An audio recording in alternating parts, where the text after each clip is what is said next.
Olá, boa noite, a graça e a paz do Senhor Jesus. Eu sou o missionário Ney Rocha e nessa noite eu venho aqui agradecer, pelo convite à Casa Aba, aos nossos irmãos também da Casa Aba, e sou muito grato a Deus, né, por participar dessa aula, né, de Escola de Filhos da Casa Aba. Tá bem? Que Deus abençoe a todos os irmãos, a irmã Ana Cristina e o pastor Washington. Tá bem? Louvado seja o nome do Senhor. Nós nessa noite vamos falar a respeito, irmãos, do perdão. Tá? Para quem vai assistir, independente do horário, né?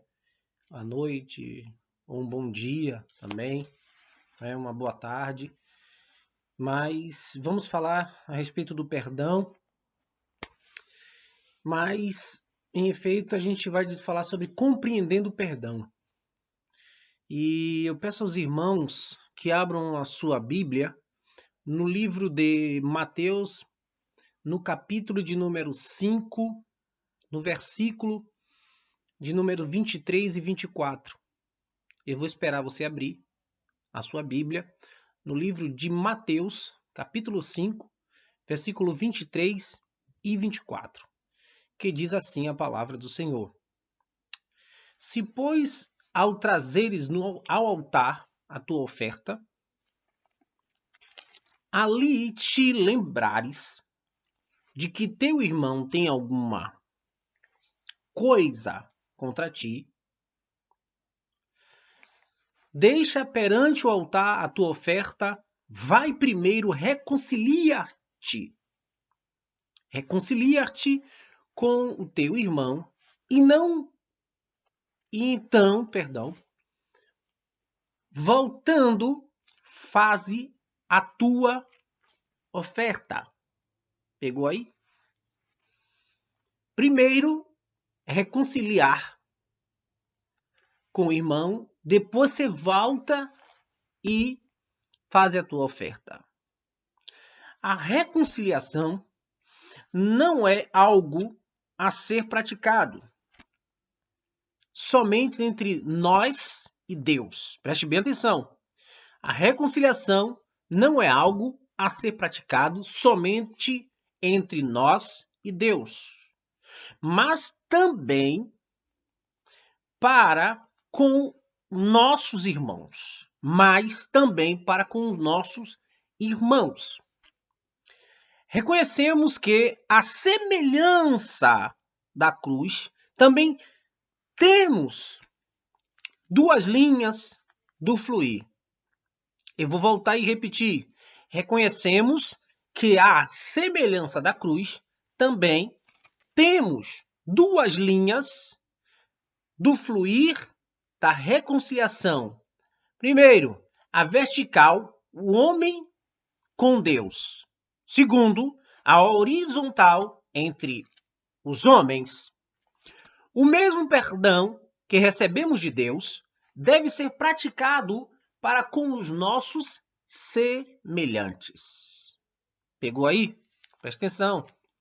O mesmo perdão que recebemos de Deus deve ser praticado para com nossos semelhantes. Olha só. Em primeiro lugar, quem não perdoa não é perdoado.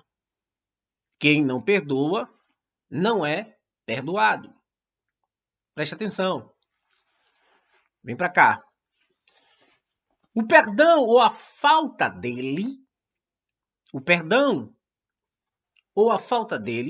faz muita diferença na vida de alguém.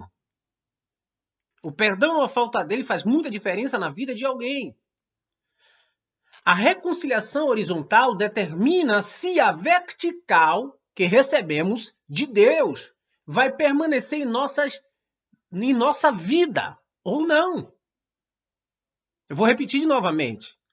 A reconciliação horizontal determina se a vertical que recebemos de Deus vai permanecer em nossa vida ou não.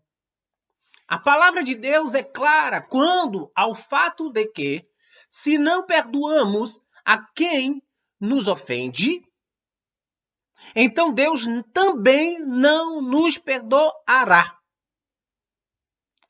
Foi Jesus Cristo quem afirmou isto no ensino da oração do Pai Nosso. Perceba aí, em Mateus, capítulo de número 6, versículo 14 e 15. Abra sua Bíblia. Em Mateus, capítulo de número 6, 14 e 15. Que diz assim: porque se perdoardes aos irmãos as suas ofensas, também o vosso Pai celeste ou celestial vos perdoará. Pegou? Se, porém, não perdoardes aos homens as suas ofensas, tampouco o vosso Pai vos perdoará as vossas ofensas. Então, se você não perdoa aquele que te ofendeu, aquele que te magoou, Papai do céu, o Abba, não perdoará as vossas ofensas. Tampouco o Papai do céu, vou repetir, não vos, está lá, ó. Olha aí, capítulo 6, 14 e 15. Vou repetir para você pegar e moer. Porque se perdoardes aos homens as suas ofensas, perdoa os homens as suas ofensas, porque se você perdoa aos homens as suas ofensas, também o vosso Pai celestial vos perdoará. Se, porém, não perdoardes aos homens as suas ofensas, tampouco o vosso Pai vos perdoará as vossas. Pronto? Vamos lá. Deus tem nos dado seu perdão e de forma gratuita. De forma gratuita. Em que o merecemos. Perdão, sem que merecemos. A gente não merecia nada, a gente não merece nada. Não somos merecedores. Mas, preste atenção, tá? Deus tem nos dado o seu perdão de forma gratuita, sem que o merecemos. E espera que usemos do mesmo Espírito misericordioso para com quem nos ofende. É forte. É muito forte isso. Se fluímos com o Pai Celestial no mesmo Espírito, perdoador, permanecemos na reconciliação alcançada pelo Senhor Jesus. Contudo, se nós negamos a perdoar, pegou? Atente-se aí. Se nós negamos a perdoar, interrompemos o fluxo da graça de Deus em nossa vida. Você interrompe o fluxo da graça do Papai em nossa vida.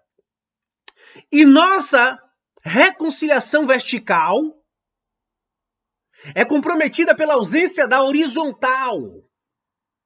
Cristo também nos advertiu com clareza sobre isto em uma das suas parábolas. Observe essa parábola, falada num contexto que envolvia o quê? O perdão. Preste atenção. Abra sua Bíblia comigo no livro de Mateus 18, versículo de número 23 e 35. 18, Mateus 18, tá? Vamos lá? Abra aí, por gentileza. 18. Eu vou ler aqui na revista e atualizada. Uma Bíblia muito boa também, super indico a vocês aí, irmãos. Bíblia Shelly. Diz assim, preste atenção, tá? Por isso, o reino dos céus é semelhante a um rei que resolveu ajustar contas com seus servos.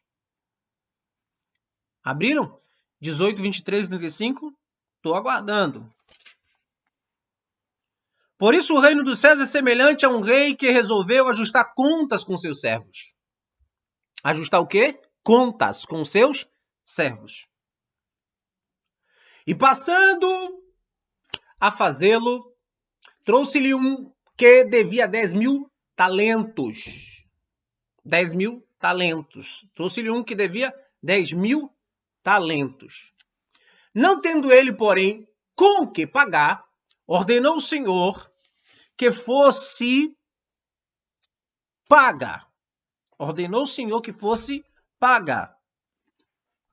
Então o servo, prostrando-se reverentemente, de forma reverente, rogou: "Sê paciente comigo, e tudo te pagarei. E tudo te pagarei." E o Senhor daquele servo, compadeceu-se, mandou embora e perdoou-lhe a dívida.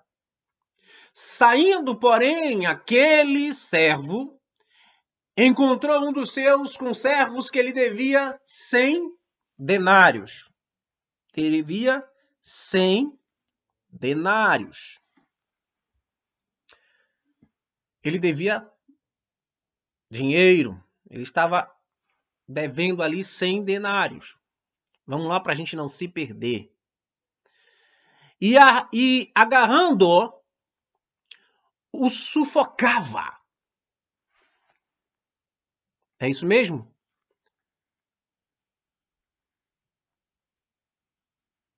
Prostou-se de forma reverente, perdão, tá? Eu aqui perdi um pouco aqui na questão. Mas voltando. Então o servo prostrando-se, reverente, rogou: "Sê paciente comigo e tudo te pagarei." E o senhor daquele servo, compadecendo-se, mandou embora e perdoou-lhe a dívida. Saindo, porém, aquele servo encontrou um dos seus conservos que lhe devia 100 denários. E agarrando-o, o sufocava, dizendo: "Pague-me o que me deves." Ele acabou de ser perdoado pelo seu senhor, mas ele sai daquele lugar perdoado. Eu vou chegar lá. E logo quando ele vê o conservo, vamos lá para a Bíblia, agarrando-o, sufocava, dizendo: "Pague-me o que me deves."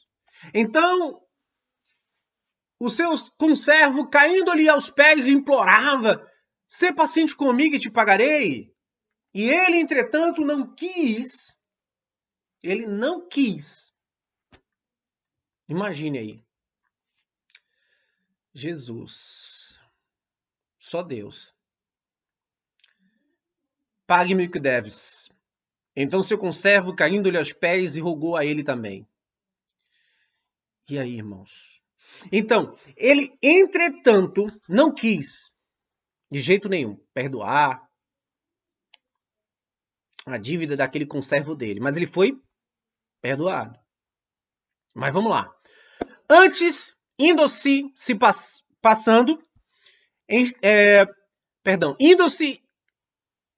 o lançou na prisão. Né? Pega o conservo dele e lança na prisão. Até que ele saudasse toda a dívida, vendo os seus companheiros. Os companheiros dele, vendo o que havia se passado, entristeceram-se. Ficaram tristes, muito tristes. E foram relatar ao seu senhor tudo o que acontecera. Então seu senhor, chamando-o, lhe disse: "Servo malvado, perdoei-te aquela dívida toda porque me suplicastes. Não devias tu igualmente compadeceste do teu conservo, como também eu me compadeci de ti?" Indignando-se o seu senhor, o entregou aos verdugos até que pagasse toda a dívida. Assim também o meu Pai Celeste vos fará, Se do íntimo não perdoares, se do íntimo não perdoar o seu irmão. Se do íntimo você não perdoar o seu irmão. Olha só. Vamos lá? O significado dessa ilustração dada por Jesus Cristo e é muito forte. Temos aí um rei e 2 tipos de devedores. Diga comigo aí 2 tipos de devedores. Capte. Preste atenção. Se a parábola ilustra o reino de Deus, então o rei figura o próprio Deus. O primeiro devedor tinha uma dívida impagável. Presta atenção. O primeiro devedor tinha a dívida impagável, enquanto que o segundo estava ao seu alcance. Não há como comparar a dívida de cada um. 10 mil talentos da dívida do primeiro servo era o equivalente a cerca de 200 dias de trabalho. Anota aí. Enquanto os 100 denários que o outro servo devia era o equivalente a apenas 100 dias de trabalho. Esta diferença revela a dimensão da dívida que cada um de nós, tinha para com Deus. E que, por ser impagável, estávamos destinados à prisão e escravidão eterna. Preste atenção. Contudo, sem que fizéssemos por merecer, Deus, em sua bondade, nos perdoou. Portanto, ele espera que façamos o mesmo. O cristão que foi perdoado de seus pecados e recusa-se a perdoar um irmão, seu conservo no Evangelho, terá seu perdão revogado. Isto é muito sério, irmãos. As ofensas das pessoas contra a gente não são nada perto das nossas ofensas, que o Pai Celestial deixou de levar em conta. E a premissa bíblica é de que, se podemos ser perdoados, ele então também... A premissa bíblica é de que, se podemos ser perdoados por ele, então também devemos perdoar qualquer um que nos ofenda. Que te ofenda. Perdoe aquele que te ofende, aquele que te machuca. Não guarde isso dentro de você. Não guarde mágoa, rancor, ofensa. Geralmente entre pai e filho, entre esposo e esposa, né? Aquilo pode se tornar uma doença, né? Pode deixar você na escravidão. Você se torna escravo daquilo, você se torna prisioneiro, melhor dizendo, daquilo. Então, perdoe as ofensas. Perdoe aqueles que te ofendem. Libere o perdão. Libere aquela pessoa. E siga em frente. Foi assim que Jesus ensinou e mostra através da palavra de Deus. Vamos lá. A falta de perdão é uma prisão. A falta de perdão é uma prisão. Vamos lá. Quem não perdoa está preso. A gente leu em Mateus 18:34. Indignando-se o seu senhor. Vamos lá, vamos fazer assim. Abra de novo a sua Bíblia em Mateus 18:34. Que vai dizer assim: indignando-se o seu senhor, entregou os verdugos até que ele pagasse toda a dívida. Então, a gente acabou de ler isso. Indignando-se o seu senhor, o entregou aos verdugos, até que pagasse toda a dívida. Estou dando uma olhadinha ali na Bíblia, né? Então, a palavra verdugo significa torturador. A palavra verdugo significa torturador. Além de preso, aquele homem seria torturado como forma de punição. A prática do ministério nos revela que o que Jesus falou em figura nessa parábola É uma realidade espiritual na vida de quem não perdoa. Os demônios amarram a vida daqueles que retêm o perdão. Pegue aí. Os demônios amarram a vida das pessoas daquele que retém o perdão. Então, nesta manhã, libere perdão. Libere o perdão. Amém? Suas torturas aplicadas são as mais diversas. Angústia é a primeira. Depois, depressão. Segunda. Terceira, enfermidades. Quarta, debilidade. E quinta, física. E assim vai. E etc. Muita gente tem sofrido, irmãos, com a falta de perdão. Só pra você ter ideia, tem vezes que a gente ouve, né, pessoas dizer, rapaz, eu não perdoo aquela pessoa de jeito nenhum. Ela fez isso, ela fez aquilo, ela machucou muito, e eu tô falando de coisa simples. E aquela ferida tá ali. Ela não cicatriza de jeito nenhum. Enquanto ela não liberar aquela outra pessoa, não liberar o perdão, não perdoar a ofensa, não perdoar aquele que ofendeu, aquele que machucou, isso vai gerando, eu digo assim, uma coisa até bem horrenda, algo como se um câncer que vai comendo a pessoa por dentro. Então, libere o perdão. Não fique com mágoas. Não tenha... tenha um coração de Deus. Seja um homem segundo o coração de Deus.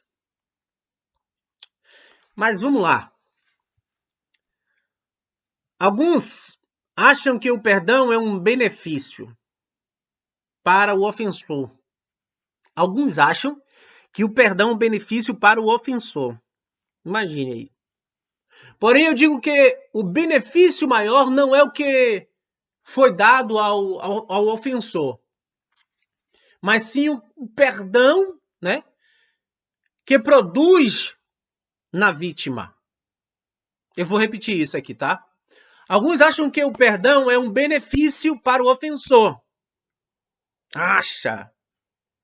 Porém, eu digo que o benefício maior não é o que foi dado ao ofensor, mas sim o que o perdão produz na vítima, naquele que está ferido.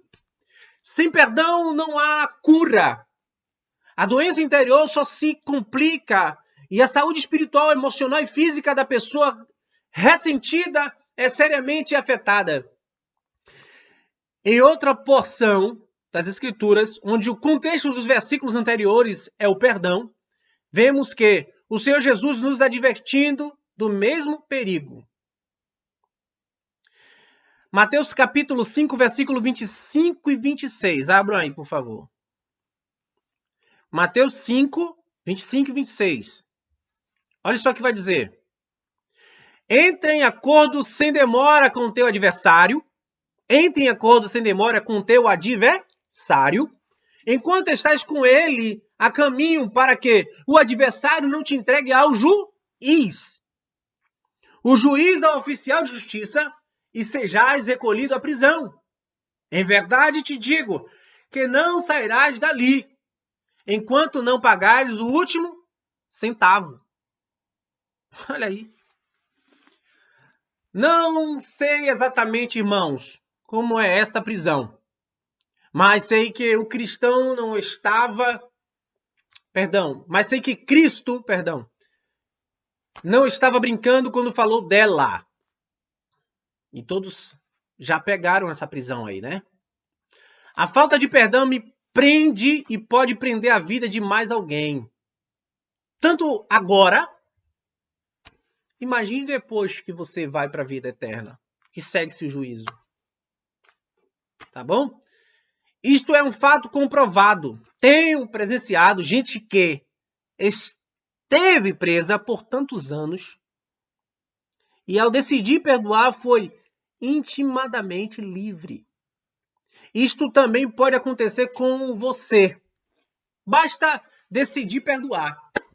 Tem gente que está há anos ali, ó, cativo. Mas como ela toma uma decisão e ela decide perdoar, ela se torna livre. Livre. Tanto ela quanto aquele que ofendeu. Livres. Amém? Seguindo o exemplo divino, irmãos. Diz assim, como deve ser o perdão? É uma pergunta. Como deve ser o perdão? A pessoa tem que pedir o perdão ou merecê-lo para poder ser perdoada? Duas perguntas. Como deve ser o perdão? E a pessoa quem tem que pedir perdão ou merecê-lo para poder ser perdoada? Segunda pergunta. Não. Devemos perdoar como Deus nos perdoou. Como deve ser o perdão? A pessoa tem que pedir perdão ou merecer? Não. Devemos perdoar como Deus nos perdoou. Efésios capítulo 4, versículo 32 vai dizer: antes, sede uns para com os outros benignos, bons, compassivos, perdoando-vos uns aos outros, como também Deus em Cristo vos perdoou. O texto bíblico diz que nosso perdão e reconciliação horizontal deve seguir o exemplo de que Deus em Jesus praticou para conosco. Então, basta perguntar: fizemos por merecer o perdão de Deus? Não. Então, nosso ofensor também não precisa fazer por merecer. O perdão é um ato de misericórdia, de compaixão. Nada tem a ver com o merecimento. O apóstolo Paulo falou aos Efésios que o perdão é fruto de um coração compassivo e benigno. O perdão flui da benignidade do nosso coração e não por haver ou não benignidade no ofensor. Jesus disse que se eu souber que alguém tem algo contra mim, devo procurá-lo para tentar a reconciliação. Passo 1. Mesmo que a tal pessoa não me venha me procurar, ou nem mesmo quiser falar comigo, eu tenho que ir. Tenho que ter a iniciativa, tenho que tentar fazer de tudo. Tenho que fazer de tudo, tentar falar com aquela pessoa para perdoá-la, para liberá-la. Deus ofereceu perdão gratuito a todos, independente de qualquer comportamento. Ele é o maior exemplo da nossa vida. Ele perdoou a todas as nações, todos os reinos, todos os povos. Não excluiu ninguém, a todos é dado o perdão através de Jesus Cristo, a toda a humanidade. Tá bem? Segue aí. Não há limites de vezes para perdoar? Não há limite de vezes para perdoar? Observe. Certa ocasião, o apóstolo Pedro quis saber o limite de vezes que existe para perdoar alguém. E foi surpreendido pela resposta que Cristo deu em Mateus 18, 21 e 22. Abra aí a sua Bíblia. Diz assim: então Pedro, aproximando-se, lhe perguntou: Senhor, até quantas vezes meu irmão pecará contra mim, que eu lhe perdoe? Até 7 vezes? Respondeu Jesus: não te digo que até 7 vezes, mas até 70 vezes 7. O Senhor declarou que mesmo se alguém repetir a sua ofensa contra mim por 490 vezes, ainda deve ser perdoado. Perdão. Na verdade, os comentaristas bíblicos, em geral, entendem que Jesus não estava se prendendo a números, mas tentando remover o limite imposto na mente dos discípulos para perdoar. E eu fico pensando O que seria de nós sem a misericórdia de Deus? E aí? O que seria de nós sem a misericórdia de Deus? Quantas vezes Deus já nos perdoou? Deixa aí a pergunta. Quantas vezes Deus já lhe perdoou? Por que você não perdoa o seu irmão? Quantas mais ele vai nos perdoar? Segunda aí, pergunta para vocês. Se devemos perdoar, meus irmãos, como também Deus em Cristo nos perdoa, então fica claro que não há limite de vezes para perdoar. Não tem limite, é sem limite. Tem que perdoar. Vamos lá para os finalíssimos. Vamos já chegando ao final. O diabo é quem leva vantagem nisso.